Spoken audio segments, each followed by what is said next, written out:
Hi there, this is Karen Wilding. Welcome to this very special webinar on introducing 5 and 10 frames to children aged 3 to 7. And just before we get started, I wanted to show you another freebie that's available to you. If you go over to my website here at www.eymaths.co.uk, up at the top you can see a yellow banner, and by clicking on that you will be given instant access to another webinar all about subitizing. And subitizing is something that I'm going to talk a lot about in this webinar about 5 and 10 frames, so it'll be really useful to you. And you also are going to get a series of top tip super subitizing cards from me instantly as well. They're downloadable. What I want to draw your attention to here is if you wish to hear from me and hear about the other challenges that are coming your way, if I go back a slide here, you'll see on the top menu there, third option along says free courses. So these run 3 times a year. And if you're interested in me letting you know when that is going to happen, just make sure you click on the subscribe to our email list. Otherwise, I can't email you. You can unsubscribe at any time, so you're not going to be tied in. And if you are already a member of my website, if you've already signed up, just pop over to the avatar on the top right that I've put a square around there and click on settings and just check that these 3 boxes are ticked. Because if you signed up and you didn't click on subscribe, some of these boxes won't be ticked, and as I say, I won't be able to get in touch with you. So I look forward to inspiring you today, teaching you lots, and letting you know about future ways that you can work with me. So enjoy. Welcome everybody. I am, really excited that you can join me. We have got childminders, we have got home educating parents, we've got PVI practitioners, we've got reception teachers, nursery teachers, senior leaders, all sorts joining us today. And if you are working with children aged 3 to 7 and you may be working with slightly older, slightly younger children, this is going to be so useful to you, and I hope you thoroughly enjoy it. So I am going to go straight over and share my screen. So can you get ready with your thumbs up and things to tell me that you can see that okay? I can see Teresa O'Connor. Teresa O'Connor, can you see? Brilliant. You've just been designated my helper there, Teresa. I'll be looking at you there. All right, so this is really important. So forgive me because I will be still letting people in, so I'm multitasking a little bit here. This is really important that we know what this title says. It is an introduction to. So you are going to come away tonight, I hope, with either new knowledge, completely new knowledge, depending on where you're at, with knowledge that might need adjusting slightly. One of our phrases that we use in my training all the time is we don't know what we don't know. And I hope that makes sense to everybody. It is the greatest privilege to realize that you've got to the ripe old age of whatever you're at. And there's things that you thought I knew this, and it turns out I didn't yet. And we call that having the right tools in your toolbox. And it can feel disconcerting. I've been teaching 30 years. And when I find out the stuff I didn't know, it knocks my confidence a bit first. But then I think, well, actually, I'm so pleased that I've realized I didn't know this, because now I've got the opportunity to learn. That's incredibly important. And I hope you feel the same. So some of you are on this journey with me, doing training all the time with me. So this will be more like, try and catch Karen out and see if she says the same consistent things, and we'll see how we go. I'm going to pull up the chat box, and you can pop questions in there at any point. I will try and keep up with the chat box. We have a lot of people in. So if I miss things that you ask that are really important, we've got 2 options. One, you can put your question in again, so just a bit of cut and paste. If you put a Q before a question, it does help me to identify in the chat box a bit quicker that it's a question. We often talk about wow bombs in this group. So if you want to put a W at the beginning, a wow bomb is when you go, oh my goodness, that makes so much sense, but I hadn't thought about it like that before. So if you want to share that.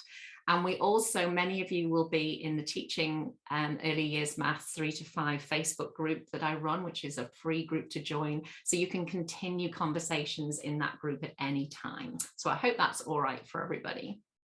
Okay, so we're going to have a look at 5 and 10 frames. Can you put in the chat box, is this something you know nothing about, a little about, or a lot about? And, you know, be brave. If you've done lots of training, you perfectly okay to put the a lot. I'm not going to call on your expertise, so don't worry. Okay, a little bit wanting to learn more. Okay, so keep those answers coming. This is honestly the thing that, coupled with the skill of subitizing, which we are going to talk about tonight, because subitizing is the skill that 5 and 10 frames need to be built upon. I have never ever learned or put a tool in my toolbox that has so much impact on young children's learning as these that I'm going to share with you tonight. The important thing for me as a consultant is I am not after telling children things where they can say it back to me. I'm not after children sitting on the carpet and being able to do it when I teach them.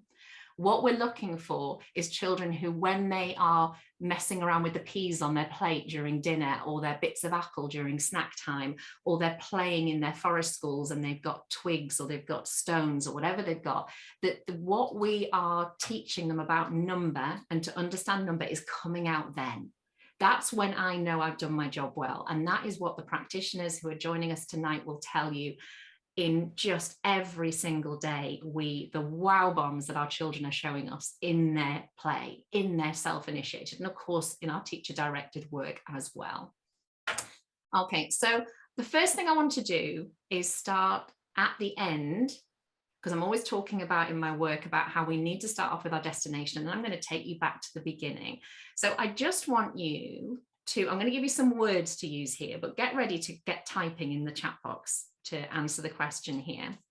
But I am best known for promoting this question, or there's 2 variations on this question, and that is, what do you see or what do you notice? And if you take nothing away than this from this session tonight, you are going to change everything about the way your children interact with you and the way your children learn. It's incredibly exciting. The way to change your children, however, is to change you first. Really, really important. So what I want you to do here is think about, on this picture, I'm going to give you a little bit of a heads up to begin with. This is here, we've got one 10 frame and another 10 frame. And presumably most people have seen these in some way in the past, but if not, you can probably guess why they're called a 10 frame. The top one is full, because there are no spaces. You can see 1 counter per cell. And the bottom one is not full yet. So all I want you to do is use that language of either full or finished and talk about both of those 10 frames and say what you can see. What I don't want you to do is put a number written in numerals as an adult. I just want you to literally say what you can see. And if you want to talk about the color of the counters or the color of the dots in your answer, that is absolutely fine, because whatever your brain is paying attention to, pop that in the chat box. Okay, so have a look at what other people are saying. Lots and lots of different ways of talking about it, depending on what knowledge you've got. But if I say to you that we have got 1 full 10 frame or 1 finished 10 frame, and we've got 5 of the next 10 frame, it isn't finished yet. We've only got 5.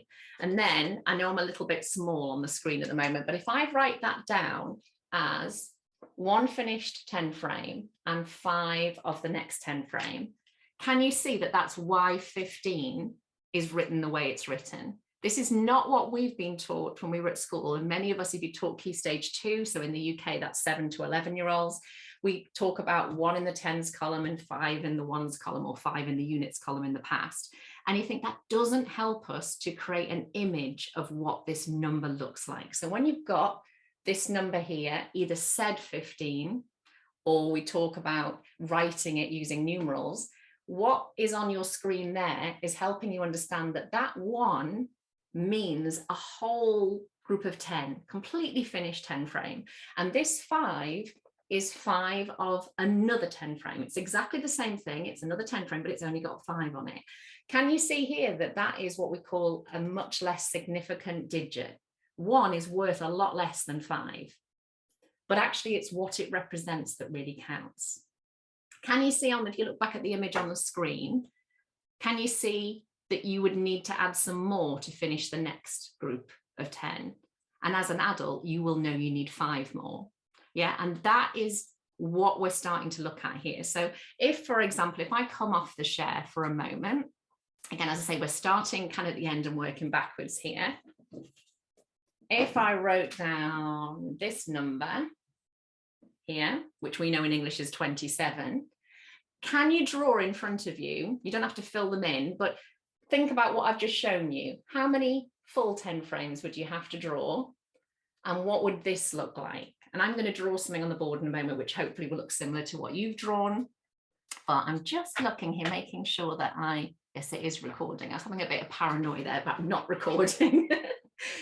So you're going to end up with something that looks maybe a bit like this. It doesn't really matter how you lay it out, but there's my 3 10 frames and 2 10 frames are filled. So I'm going to just imagine they've got 10 counters on, 10 counters on, and this one's only got 7 on. And with 10 frames, and again, I say I'm going to unpick some of this, you can do your 7 pattern in a number of ways, but I'm going to do a filled 5 and 2 of the 5 below. So imagine that we've got, I won't do it on all of them, but you get the idea.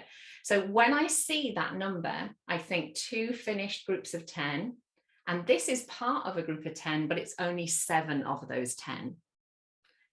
Can you see that if we put 3 more here, because it's a 5 and we've got space for 3, we'd be doing that.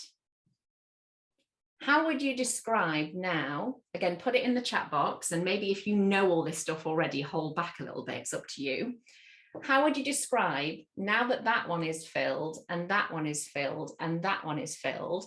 And if my board, I think you can just about see it, if I say we need another 10 frame, how would you describe what you can see so far? And I'll just draw some counters on here so it's clear for everybody. So I did have 2 filled 10 frames and a 7, and then I added 3 more. That's why that calculation looks like that. How would you describe what you can see now? And try and use words as well as, so don't overthink this too much as an adult mathematician does. This is where the way in for our young children is. So we've got 3 filled 10 frames and none of the next one yet. Does that make sense to everybody? So 3 filled 10 frames and none of the next one yet. That's why 30 is written the way it's written. This is going to give you so much knowledge about 30 in it, because it doesn't matter which number we're looking at. Can you see, for example, here, if you've ever taught in Key Stage 2, knowing that 30 is 3 filled 10 frames, can everybody see here that you can see how many 5s are in that 30? Because you know there's 2 5s in each 10, so there are 6 5s altogether. Well, you've just done this calculation. There are a number of ways of writing it, but if I was to interpret that as the grouping structure, how many 5s in 30, you can see the 5s because you know that 30 means 3 full 10s and none of the next 10, and each 10 has got 2 5s in it, so there must be 6 5s altogether. So that's the end of the story that I'm aiming for.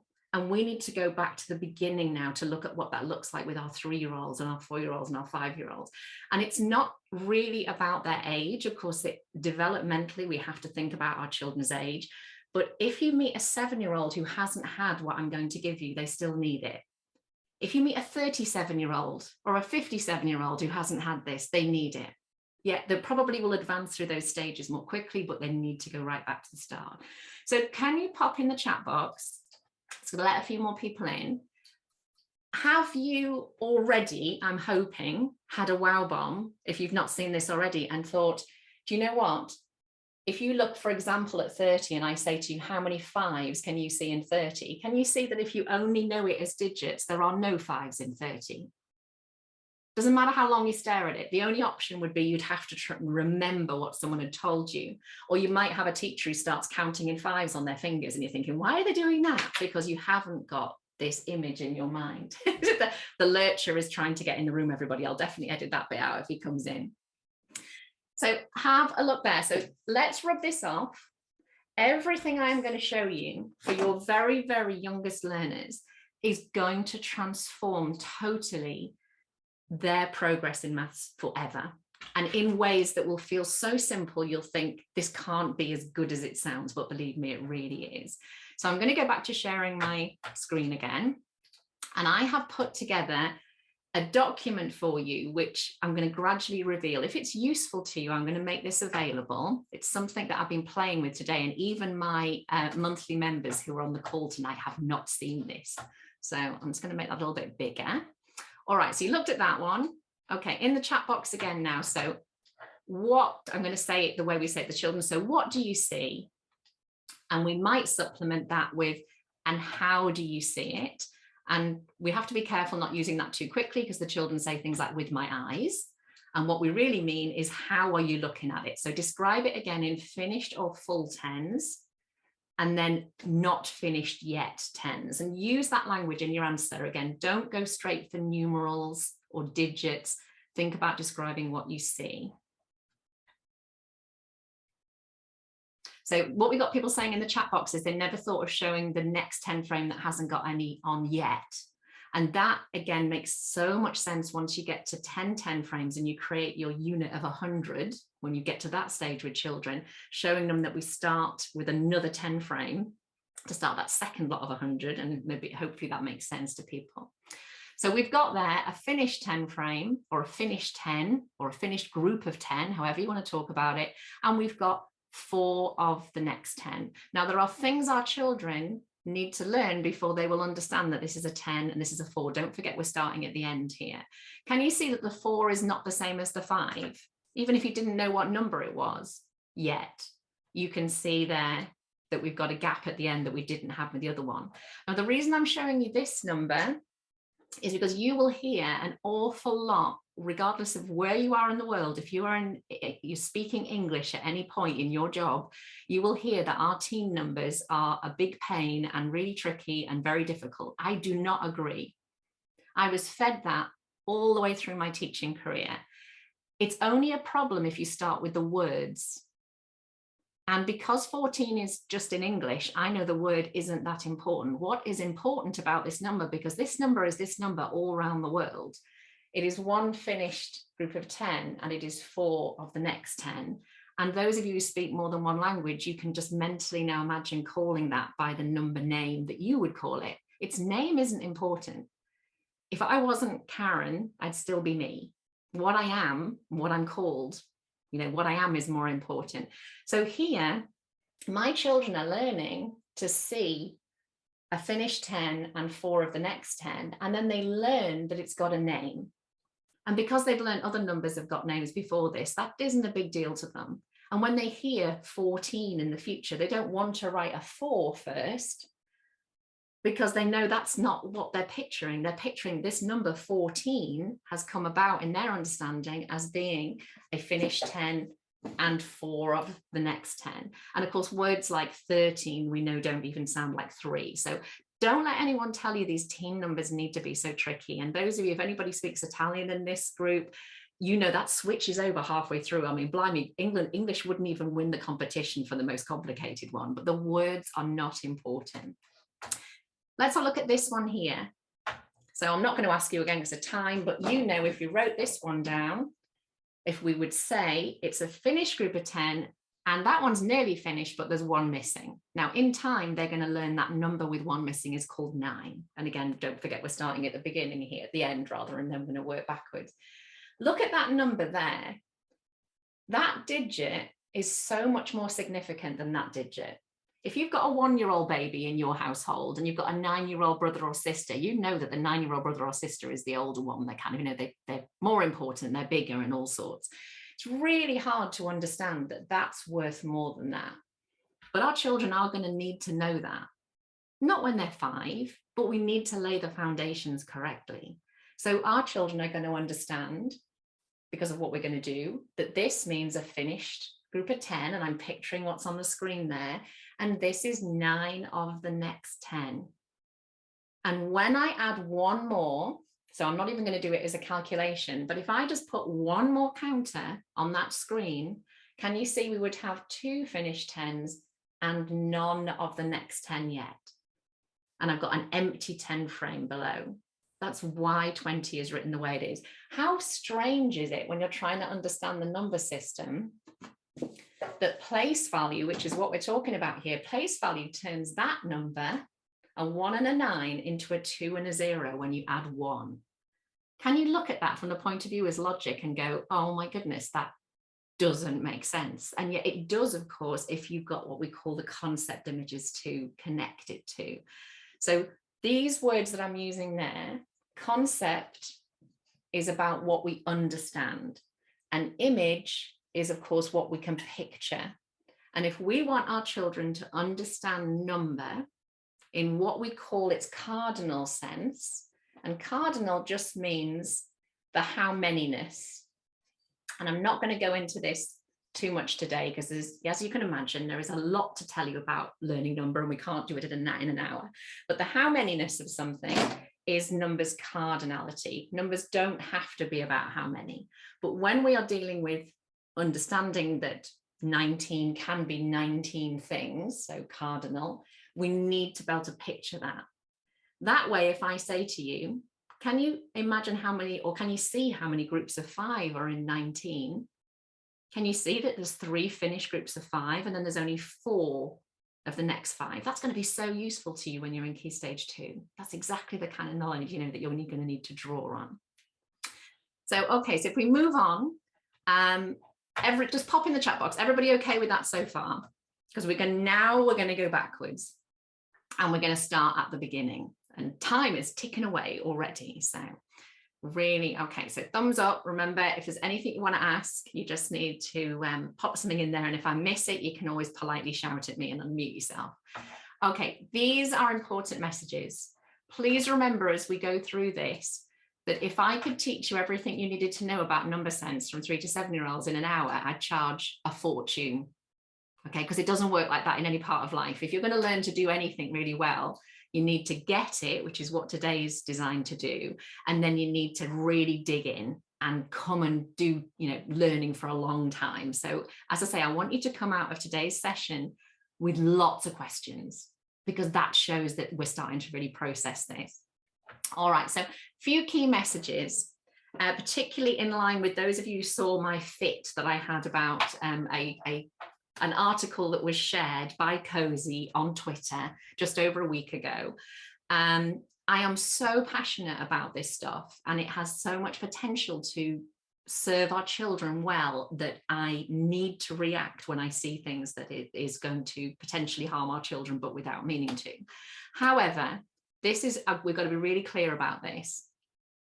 There are different ways to teach young children. I talk about 4 different ways. If you're quick at writing, you might want to write these down. So I have teacher-directed learning, where the teacher is in control or the adult is in control. We're going to do it my way. We're going to do it like this. That is a relevant way to teach children. It's mainly how all of us learn new things. We then have teacher-led. I'm going to do an activity with you, but I'm going to ask you for some input, like how we might do this, what numbers we might use, that kind of thing. Then we've got what's called child-led.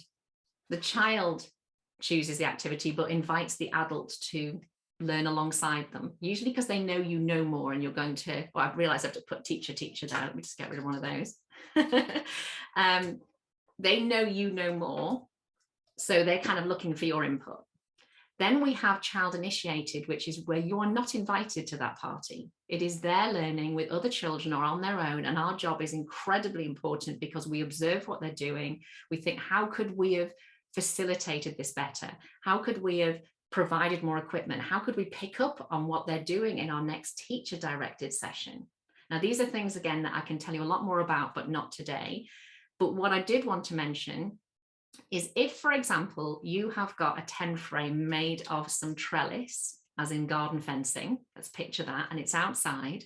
If your children choose to use that to put whatever they want in it and stand it up and thread things in it and pour water all over it, that is completely right, because that's them exploring this resource in whatever they want. The way I think about it is, if you had a tape measure in your setting and your children used it to tie things with or to make into a wiggly snake, is everybody happy that you would let them do that? And you wouldn't think, this child's never going to learn what a tape measure is for.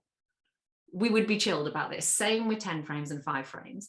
However, with the tape measure, gradually in time, we model how to use it correctly as well. And the children start to do some of that. They probably still use it as a snake as well, but they begin to developmentally and at the right stage learn how to use it in its purpose, you know, the way it's meant to be used. Doesn't mean that if you use it creatively, that's wrong.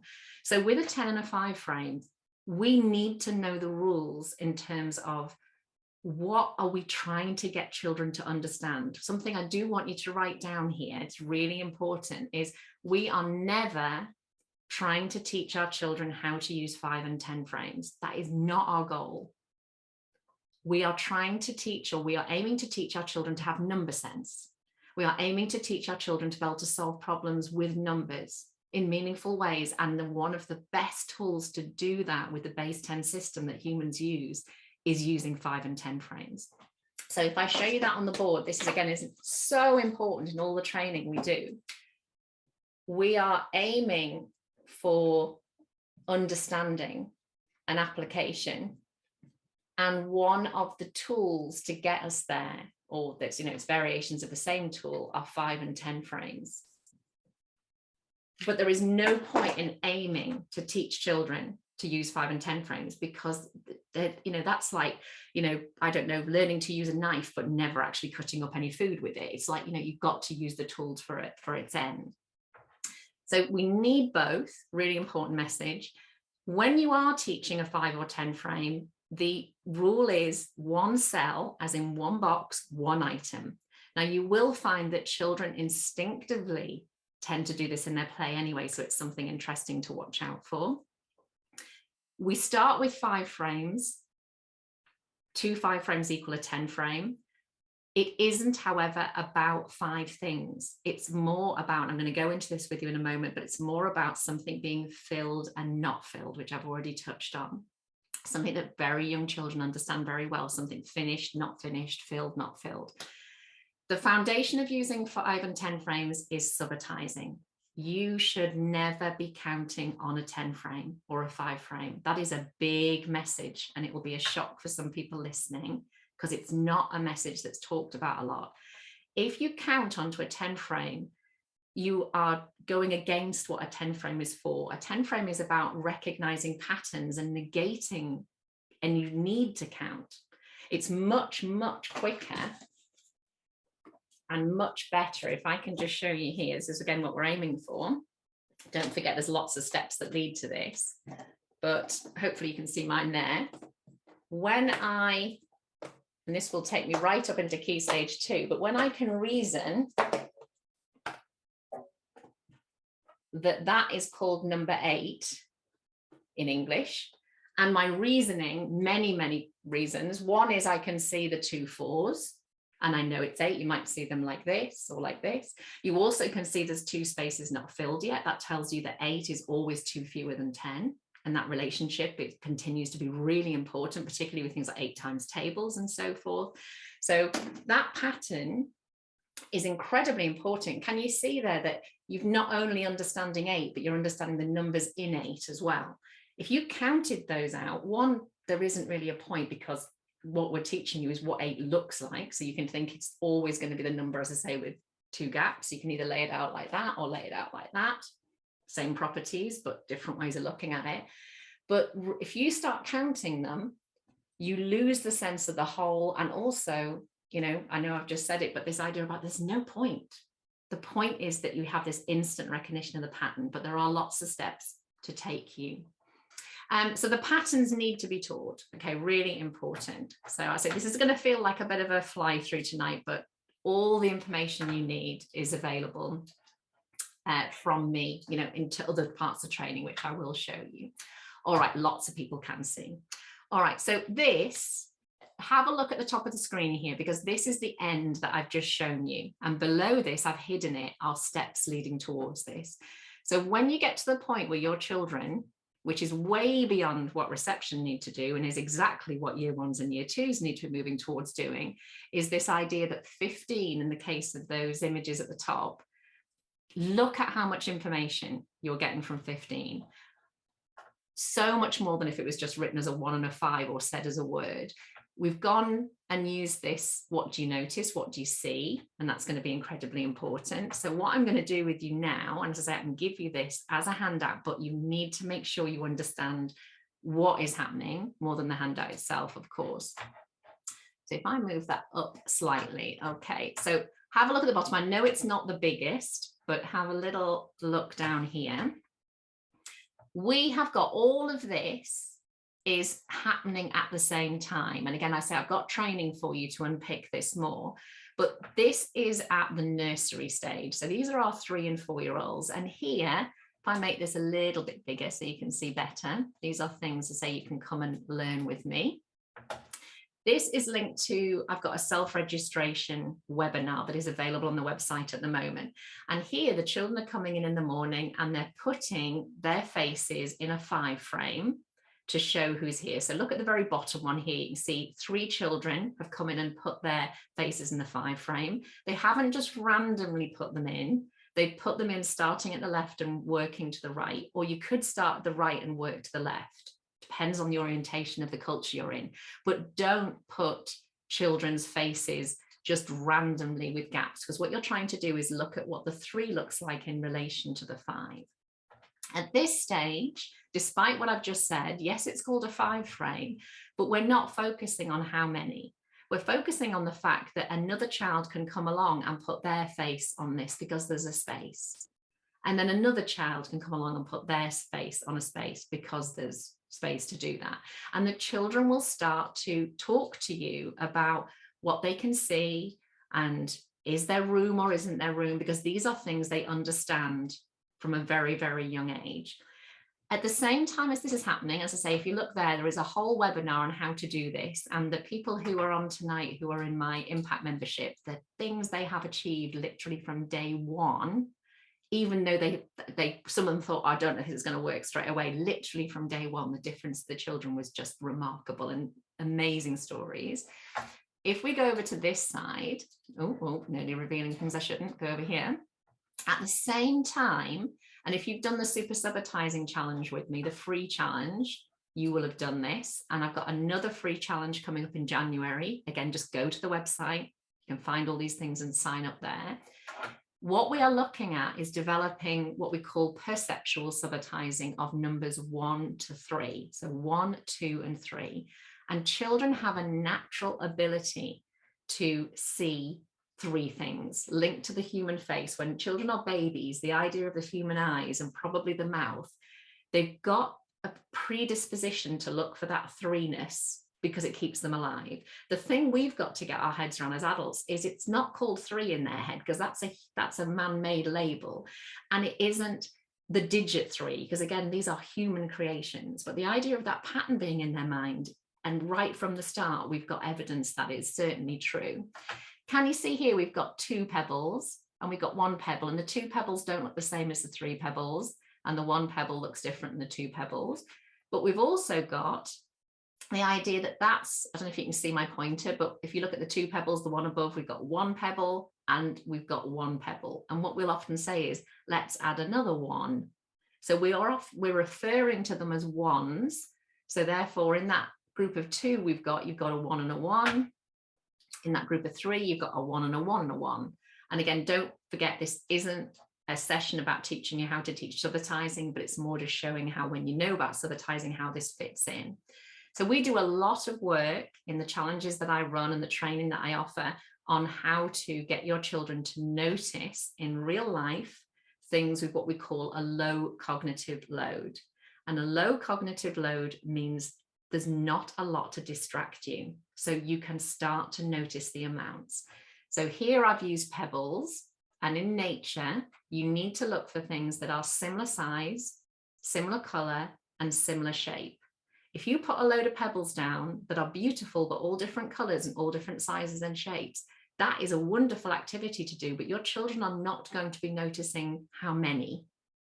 which of course isn't necessarily linked to counting. We're talking about the cardinality here. They're going to be more interested in the colors and the shapes and the textures. And of course, we want them to explore that kind of thing. But can you see, if what you're after is looking at amounts, you need to reduce that cognitive load to allow them to see that. And you and I would do the same. If it was crystals and things there, we'd be right in there exploring it.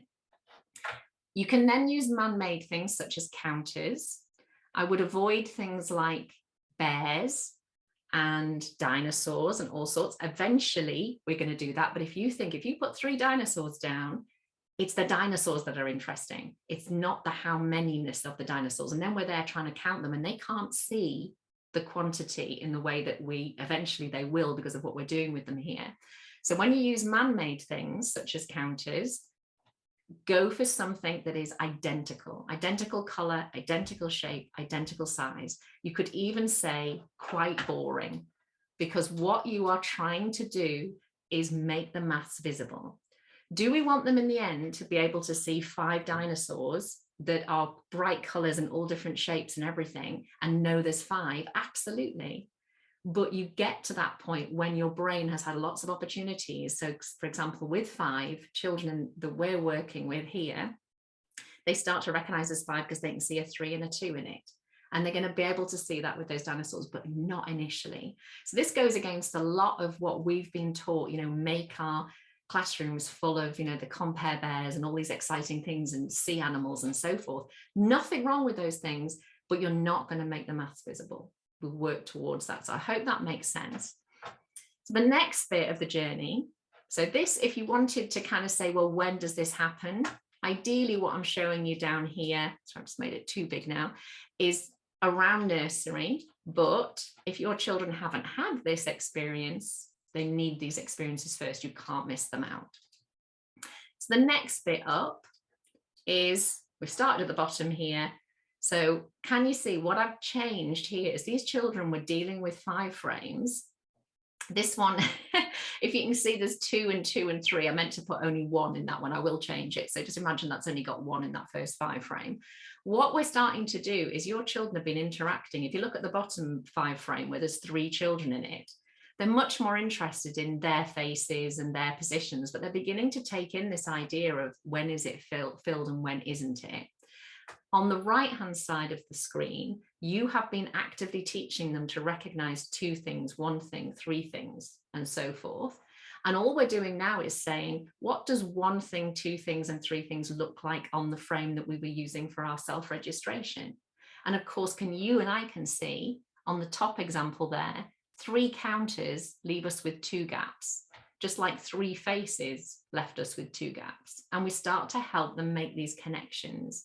And what's happening here that's really exciting is that counters are abstract. Counters can represent anything. We could be talking about needing 3 bits of apple, or 3 children, or 3 days even, especially further on in their experiences. When you've got pictures of children, it can only be about children. And what maths is brilliant at doing is taking it into the abstract and saying, this could be 3 anything. So I hope you can see that step there, and you can see how the right-hand side of the screen and the left-hand side of the screen are coming together here.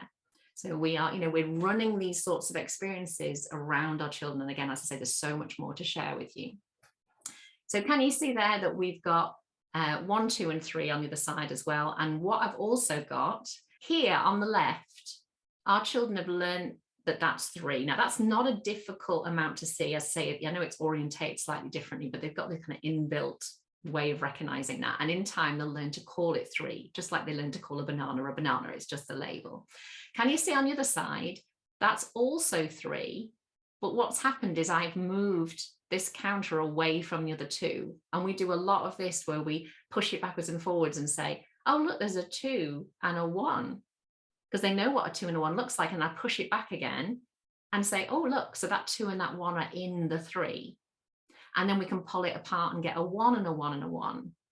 And again, if I write on my board here, if you look at that as 3, you can't see a 2 and a 1 in there. You can't see a 1 and a 1 and a 1. And if I, for example, look at 3 counters and I use counting 1, 2, 3,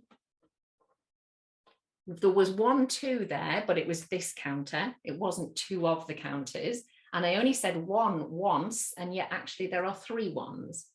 So you can see that actually counting is much, much more difficult. And when you actually can, when you know how to subitize, counting starts to make more sense. 1, 2, 3, 3 labels the whole amount, not just that counter. So again, lots and lots for us to think about there. Just pop in the chat box. Is this making sense? Are we remembering that this is an introduction and not, there's so much training that needs to happen at each of these stages, but I just want it to be at this stage, people going, oh yeah, I can see how this works. Yeah. And if you've got any questions. Okay, so I will, brilliant. And so don't forget that Teaching Early Years Maths 3 to 5 Facebook group is the place that you can have a conversation about this anytime you want. I will be on there every day if you need me to be. You can tag me, and I'm the one who approves all the comments that go through, so I always see what you write. Okay, so let's move forward a little bit more. Oh, I've jumped a bit more here. I'll tell you what I'll do it like this. Woohoo! So what we've started to do there by looking at parts within the whole, and depending on what you do for your job, part whole is a really important concept in mathematics. So can you see here that if we found a 2 and a 1 in a 3, that's why 2 plus 1 equals 3, because there's a 2 and a 1 in 3. That's why 3 subtract 1 equals 2, because there's a 2 and a 1 in 3. That's why 3 divided 3 ways gives you 3 groups of 1. So we're starting to link to all of this calculation that goes ahead because we can see these numbers and we know how they're made up. So what we call that is called conceptual subitizing. Perceptual is when you can see an amount instantly and you don't need to reason that you've joined bits together. And this is really, really important for us to understand. Conceptual subitizing is when you reason, I know there's 3 there because I saw a 2 and a 1, and I know in 3 there's a 2 and a 1. Conceptual subitizing is much more complicated than perceptual. The biggie in all the training I do is I don't advise that anyone introduces 4 before your children have learned to conceptually subitize numbers to 3. Not because it's little numbers, that's not the point, but because learning that numbers are made up of numbers is much easier with smaller amounts. And if you've done the super subitizing challenge with me, you'll know one activity I do is I get you to drop a load of like nuts and bolts. Like, so imagine washers or something, you drop them on a baking tray, and it's wonderful because physics seems to lend itself beautifully. They always land in groups of 1, 2, and 3. And you might have like 50 of these things, and we're not interested in the total. We're just saying, oh, look, there's a 3 and there's a 2 and there's a 1. And you can do it with peas, you can do it with things outside. And we start to really release our children from, in the past, often we've stopped them dealing with huge quantities of things, and they want to deal with those huge quantities. So you let them look at those, and they look at the 1s and the 2s and the 3s in them. Then we can gradually, once we've learned to reason in that way, can you see here on this line, this is a 3, and I know it's a 3 because it's got a 2 and a 1 in it. I know it's a 3 because it's got 3 1s. So I'm going to reason that this is not a 3. That's the first thing I want my children to reason, is it's not a 3. Well, how do you know it's not a 3? Well, because it's got a 2 and a 1 in it, but it's got another 1. Or I can see the 3 here and there's another 1. Or I can see the 3 here and there's another 1. So they are beginning to look at the property of this before they want to label it. What happens when we put that on a 5 frame?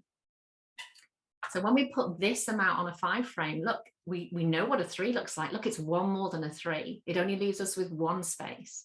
What happens when we look inside it? Well, I can see a 2 and a 2. A 3 doesn't have a 2 and a 2. Look over on the 5 frame, there's a 2 and a 2. Can you see here that this isn't about just teaching number 4? This is about understanding about how to use everything you've learned before about numbers 1, 2, and 3 to help you understand number 4. 4 is just its label. And again, those of you who speak other languages, you know you wouldn't call it 4. The digit is important, but the digit is only relevant when you care what 4 is. And the digit is very easily introduced as soon as children are regularly talking about this, just like you would with their name written down and all sorts of things. So what we've got then is we've got the opportunity to then, of course, extend that to 5. and we stop at 5. So the first time we kind of have our mini break after we've stopped at 3 the first time. So we've done 1 to 3, we've introduced 4, we've introduced 5, because when you put 5 counters, you'll find children will say, well, that's not 3. And they'll say why. And it's not 4 because 4's got a 2 and a 2 in it. And of course, if you've got 5 counters, if we look at the 5 counters here, you've got a 2 and a 2, but you've got another one. And that's going to be more obvious when you've got it in a random pattern than it is when it's on a 5 frame. So do lots of random work. Don't forget you're doing it with natural objects. You're doing it inside, outside, with big things, little things, peas on the plate at lunchtime, loads of opportunities to invite parents to get involved with this. Snack time, it's coming out of your ears, all this subitizing you're doing, because it's so natural.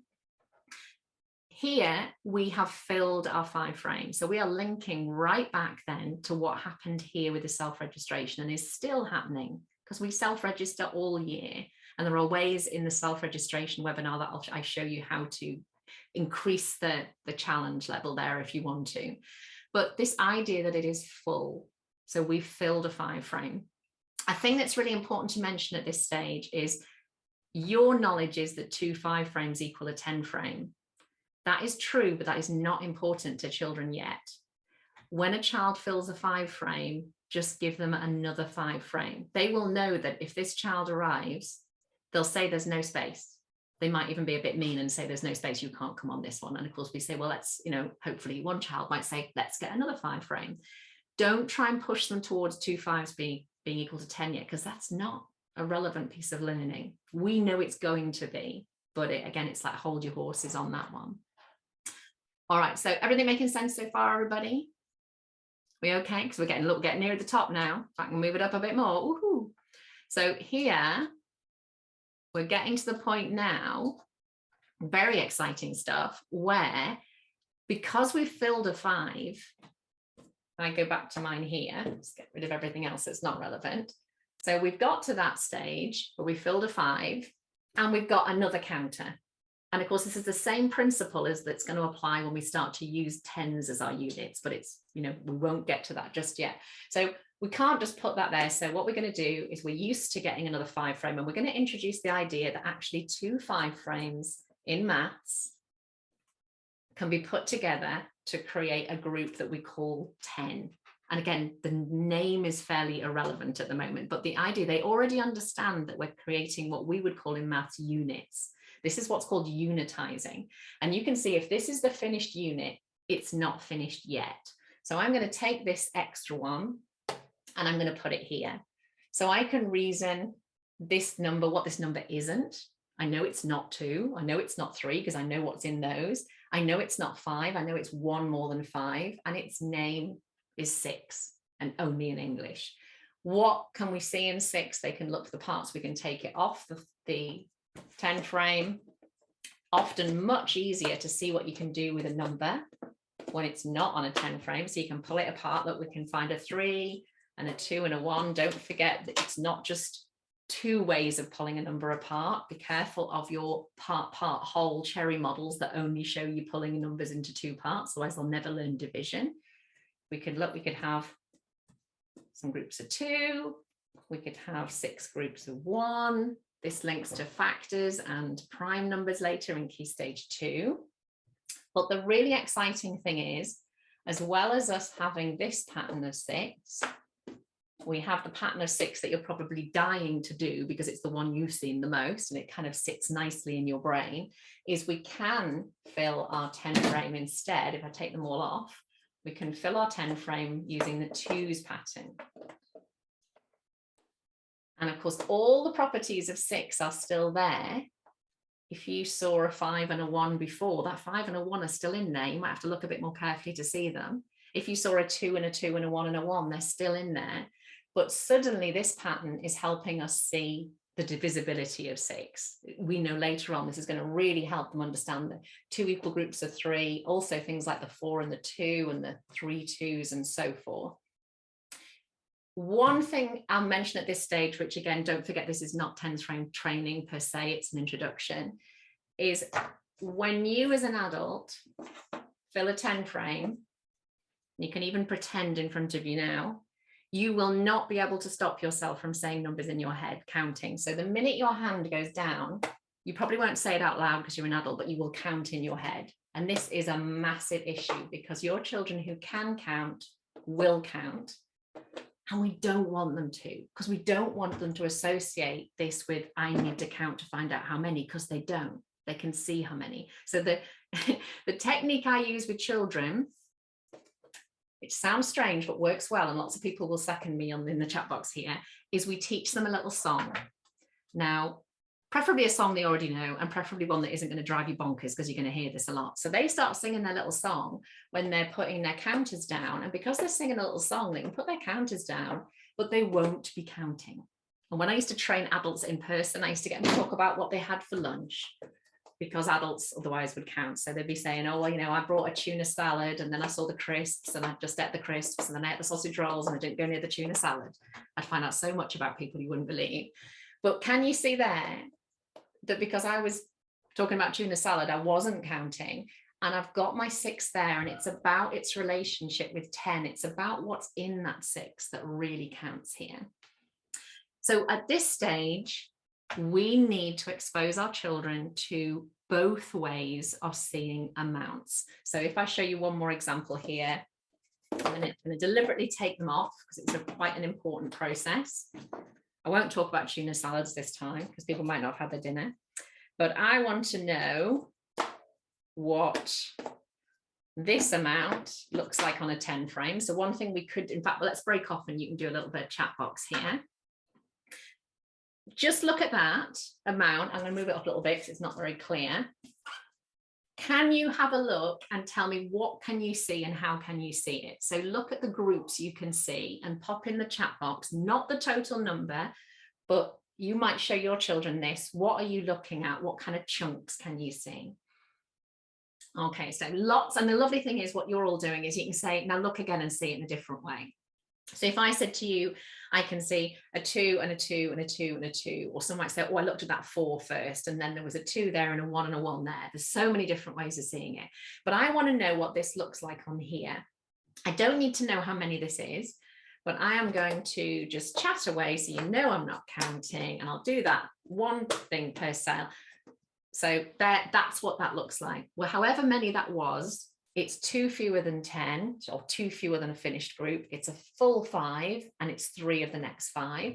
If I take them all off again, and I do my 2s pattern, so chat, chat, chat, or sing my song. Oh, I've just done a bit of subtraction. Hang on a second. Oh, there we go. That wouldn't work, would it? So there we go. So again, different pattern this time, but still 2 fewer than 10. I can see a 4 and a 4. Oh, the lurch has just started. Do apologise if you can hear that. So we are doing activities, and in the Teaching Essential Number Sense course, we do this with loads and loads of cards. So we put cards that look like this all over the floor, maybe with 6s on, and 6s like this, and 9s. And we might say to the children, right, I want you to go and find a 1, a 2, a 3, a 4, and a 5, and they have to run around and pick them up. And what you tend to find then, of course, is nobody's counting. They're like, oh, a 5 is the one where either it's one finished line, or it's the 5 where it's the 4 and the 1, or the 2 2s and 1 more there, or they're looking for the 6s and they're thinking, oh, the 6 is the one that's a finished 5 and 1 of the next one. Or a 6 can be like this, and you can either do them separately playing the game and just stick to one, either the 2s pattern or the 5s pattern, or you can mix them together. It depends on where the children are at. 9 is a lovely one because they're all running around going, it's the one with 1 missing. So they're constantly reinforcing this relationship with 10, which is what 10 frames and 5 frames are all about. So that is taking us to the top there, literally. And you can see how that is all connecting together. So that's pretty much, I would say, for the people who know me well, you can tell me if this is right, but that is kind of a summary of how all the training courses that I do, be it the free super subitizing courses, be it the self-registration webinar that's on the website at the moment, be it the Teaching Essential Number Sense Foundation masterclass that I do, which is a real biggie that teaches you everything you need to know. That is everything that I cover. but we go into everything in great depth. So what I've done to make this, I hope, a little bit easier for you to look at is I've kind of banded it here, because these are the sort of progression, but don't hang on too much to what age group. It is about making sure you always do the foundations first. My sticky 5 frame, says Holly. Do you know what, Holly? You don't want to see these too close. They're appalling, right? These, I cut these with a Stanley knife. It's magnetic cloth that you can buy from all good online sellers.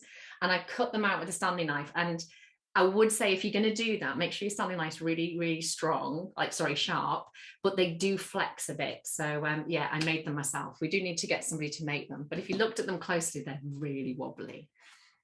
Okay, great. So someone's saying, sorry, I was late doing courses. Oh, you picked something new up, brilliant. So I just wanted to finish by, so you know where to go. If you want the self-registration webinar, I have put it back on the website because it was so popular. So it's actually under webinars, which, can you see that's the website? This is not the live website, it's a screen. Go to webinars, that's there for you. Looks like this. And if you want to know about other things, the one thing I'm going to leave you with is, I don't know how well you can see this, but on the 22nd of November, both bronze and silver Team Impact, where you get masses of training, they are both going up in price, and they are incredibly good value at the moment. So all I would recommend you do is go and have a look at Team Impact on the website if you're interested. But if you are thinking of doing any training, get in there before the price goes up is really important. So I'm going to stop sharing. Do you have anything you'd like to ask me? I know some people have got to run off. I'm very glad that the dog wasn't too noisy. Has that made sense? I'm really hoping there's loads going on in your head now, and you're like, this has made sense, but there's so much more stuff I need to think about. So you're very, very welcome. Anybody, let's have a look. We have got some cues. I'm going to go backwards. So Jenny says, should we be encouraging them to fill the 5 frame first for numbers more than 5? Make sure I'm understanding your question properly. So Jenny, maybe unmute yourself if you would, and just ask me that to make sure I'm understanding the question correctly about what context would you be working in there? Yeah, hi, thank you so much. It's been really great. I was just trying to get this straight in my head. I've had the Numicon training as well. So they kind of work in pairs, like in twos. Yeah. As they build through. So behind you, you've got the 9. And they would build that in pairs 2, 4, 6, 8, and then the extra one on top. With this particular style of teaching, should we be encouraging them to do the 5 frame first and then move on to the second 5 frame to make that 10? Oh, thank you. You've made that really clear. Well, first of all, as well, a bit of background. I'm a trained Numicon consultant, so that's really helpful to know a lot of you have got Numicon. Also, it was Numicon that first helped me understand that if I just write here, for example, if I was thinking about a number 6, it never occurred to me that I needed a picture of what 6 looked like, this concept image. That was Numicon and really got me into that. Yeah. However, as you say, the more I have really started from the maths and really, really got my head around all of this and developed my tools, I would definitely, and I think you'll find most maths consultants will say exactly the same thing, is that starting with 5 is so important, because if you're dealing, for example, with much bigger numbers in the future, such as 5 plus 50 and that kind of thing, and that idea that you can extract those two 50s to create the 100, or if you're dealing with decimals and you've got 0.5 plus 0.6, this 2 5s within 10 is so fundamentally important in mathematics. And it also gives you the opportunity with your children to focus on far less in terms of cognitively than having the 2 5s. You know, you think about when we're doing that self-registration, having those faces in and only having the 5 to think about. Can you see how much more open and accessible that is to particularly our very youngest children? Yeah, that makes a lot of sense. Thank you. Yeah. And if you're interested in the Teaching Essential Number Sense course I do, I look at, in fact, I've got my Numicon on the table with me now because I was using it in training today. And just as a quick thing to show people, things to be aware of, because it's very rarely the resources, it's the user of the resources. So I always think it's like, you know, I joke and say, if Andy Murray gave me his tennis racket, my tennis wouldn't be any better, because it's not the tool, it's the knowledge of the user. So those of you that use Numicon know that if you've got 5 and you add one more and you create 6 looks like this. So doing jigsaws doesn't necessarily, of course, show that a child understands equivalence. It shows they can do jigsaws, but also the idea that that turns into that. A lot of the maths gets lost here. Whereas if you have a look at, and we can make sure we connect these, but if I look at 5, which is the same as on the 10 frame, but it's just orientated this way. If I want to make 5 into 6, look, I just put another counter. And nothing gets exchanged and nothing changes color. Can everybody see that, the relationship there? It would be relevant at some time to start thinking about, well, what's the same and what's different here? What's happening on here that's the same as happening on here? But can you see, in a way, you think, oh my goodness, there's an awful lot to ignore here. And by the way, it's not your eyes that's blurry, it's my camera, so don't worry, it's trained on me. People going, oh my goodness, you can tell it's that time of night. Look, my eyes aren't even working.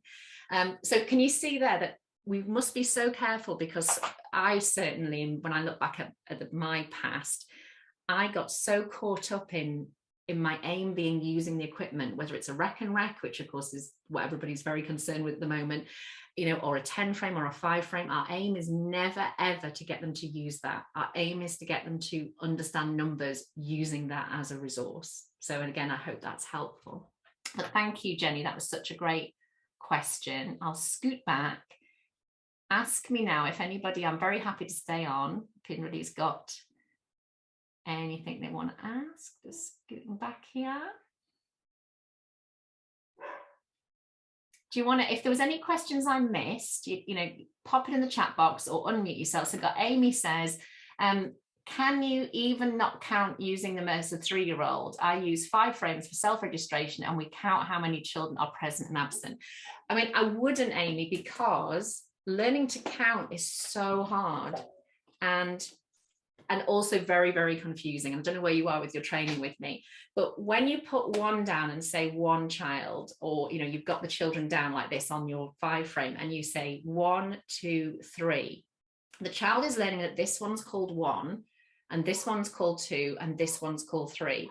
The idea that the 3 represents the whole amount just gets lost completely. You all know, and I bet this will be something that we've all got in common. If you ask how many to a 4 or 5-year-old when they've done 1, 2, 3, they will count them again. They won't say 3, they will say 1, 2, 3. And you say, but how many? And they say 1, 2, 3, if they've got all those skills. And of course, what they're thinking is this is 3. Now, in the world of maths, this is 3 if it's the 3rd one, but that's using it ordinally. And when we've done work with subitizing, they understand this idea that this is called 3. Would you use counting at other times? I wouldn't use it with anything I can see. But for example, if you're clapping and you're hearing a sound, counting is a really good way of keeping track of something like that. But it's really changing what we're thinking, and our understanding of counting is an incredibly confusing tool to a young child. And also think of it from the point of view that subitizing is a natural instinct in the human brain, something we're born able to do. Counting and the number system were created by humans, and you have to learn. So that should help us understand kind of, you know, where they fit together as well. So thanks, Amy. I hope unmute if there's anything else you would like to ask there. No, that's great. Thank you. Oh, you're welcome. And honestly, everything you're wondering and saying, it's so good for me because you hear the same musings from practitioners. And I have been through this myself so much, thinking like, how does this fit with this? And if that's true, then what does this mean? And it's really exciting, but you can also kind of tie yourself up in knots of it sometimes, can't you? Okay, I'm going to scoot to the end here. If anybody, right, so Nicola says, would you break 3 in a 5 frame? You have to tell me what you mean there, Nicola. Could you unmute? Hi, thank you. I just wanted to say, I've seen people, because I've been using 5 frames for a long time, but I've seen people, so they put the counter, space, counter, space, counter. Is that something that is useful to do, or should we not be doing that?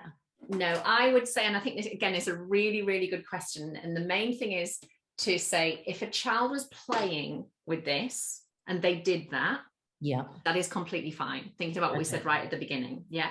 When you're teaching it, we need to be so clear about what is a 5 or 10 frame aiming to give a child. And what it's aiming to give a child is an image of a number in relation to a unit.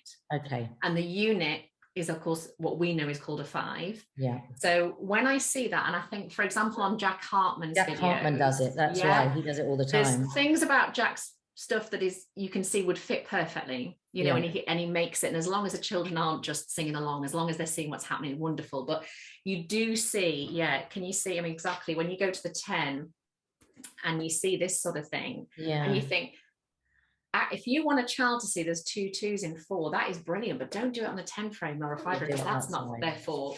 So do absolutely do that, but do it with random things. Thank you. Great question. Thank you. So Jane says, will we find the fantastic handout of the progression? Well, Jane, you have to start sending me money and things. Now, what I will do, Jane, is for people like yourself who are in Impact, I will put it into your library. And I think for everyone else, because I'm going to make this recording available, I will put it as a file in the Facebook group, which is the Teaching Early Years Maths 3 to 5. Okay, so it's what I don't want. You heard this on camera, people. I don't want hundreds of emails. Okay, I will put it in a central place. I will put a big post and say that you can have that. For foundation children, how long till we can start looking at 4? So it's really thinking from the maths. Your children need to be able to notice. They need to be able to perceptually subitize things 1 to 3, things inside, outside, big stuff, little stuff, but with low cognitive load. So really go to town with that. They need to be able to, look, everybody will want to buy these if I show these, but I'll take a risk. No one will remember any of the teaching now. They'll be like, what are those? So these are my Tagua nuts, which I love. I was talking to Cozy this week and said, you need to sell these. They are sustainable resin, and they are lovely for being a little bit not identical, but low cognitive load. So here, what can we see? And the children say, oh, look, I can see a 2 and a 1. And someone says, oh, I can see a 1 and a 1 and a 1. It makes it sound like I'm made up languages. And here, is that got a 2 and a 1 in it? And they say, oh, well, there's a 2 and a 1 there, but there's another 1. So absolutely go to town with your 1 to 3 first, because until they can show the understanding, it's not to do with the number, but it's the understanding that there are numbers in numbers. Look, there's a 1 and a 1 and a 1. Inside a 2, there's a 1 and a 1. Inside a 3, there's a 2 and a 1. It doesn't matter how I arrange them. Doesn't matter whether it's big stuff, little stuff, inside stuff, outside stuff. The rules stay the same. Then we can add this extra 1 and start to reason. Don't have in your head, I'm trying to teach them number 4. I know that's on your destination, but what you've got in your head is, what can they see? What can they say? And they're like, well, it's not 3 anymore. Well, how do we know? And then we can start saying, because we've introduced the 5 frame, they know what 3 looks like in that 5 frame. Again, you do it that way. Don't forget, I say, if you did it that way, perfectly okay. But just like you're just asking there, don't, like Nicola was saying, don't do things like that. Make sure you keep them together. Generally go this way, but there isn't a rule mathematically. One thing to mention as well, when we do our self-registration, those people that are in Impact that are on the call tonight, we have been starting to deliberately do self-registration this way as well, because mathematically that doesn't matter. And too many children think there are rules, for example, with bar modeling and so forth, that have to be horizontal, and you go, don't change the maths. So I hope that's worth mentioning. But here, when we do our 4, they know what 3 looks like. Woo. So hang on a minute. Oh. So when we look at 4, it's more about what are the properties of this number? What can it do, as it were?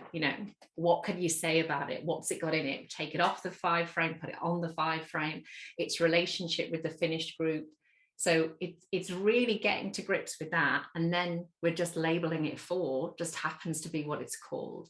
So one bit of advice I'd give you, everyone, is when you are doing your planning, whether you are planning for nursery or year 2 on this call, 7-year-olds, do the activities yourself first. Move those counters, think about what you're seeing, think about what you're saying, think about what the maths is, and capture that, because that's your planning. Too many of us either are using a scheme and doing what I would call being a follower, not a user, and we need to make sure we use other people's ideas really knowledgeably, but also we tend to think of an activity or write a PowerPoint or create whatever we're doing, and we don't do it ourselves first. So we don't really think through the processes, and that's incredibly helpful to do that. Anybody else? Okay. When do you put the 5 frames together, says Elizabeth. When you have secured the knowledge of what 5 is, introduce the idea of more than 1 5 frame in your self-registration, you know that, and then mathematically as part of your teacher-led time, your teacher-directed time, you have got to the point, let's move it, I don't have enough to go nuts to do this, so we've got one day, imagine we're saying like, we want to know what this looks like, so they're singing their little song. We know to do this, and you can introduce the idea that actually there's something new to tell them, and that is that when we're learning maths, we actually stick our 2 5 frames together, and when we stick them together, we create this new special group. And one of the things that's really important from that point onwards is when you add your next 5, and it's going to be a bit low down here for most people, don't let that 10 frame come too close to that one. You really need to leave a nice big space, because what in the future they're going to be really focusing on, and they need to understand, is that unit of 10 made up of those 2 5s is the basis of our whole base 10 system. And of course they've got years to really get their heads around this, but keep them away from each other. You can still keep your 5s going if you want to on your self-registration, but once they're starting to get their heads around this, you can move those together on your self-registration as well. Depends on the age of the children. Particularly nursery, don't go too fast. It's much more about secure foundations. Any other questions, or are we okay? If you're still with me, can you put a thumbs up or a I'm okay in the chat box, or if you've got any further questions, let me know. Wonderful. In fact, actually, I'm going to ask you, could you just put, what's your one, hopefully you've got more than one takeaway, but what's what I would call a wow bomb for you? What is a, oh my goodness, this makes so much sense, but I hadn't thought about it like this before? So record one of those in the chat box for me.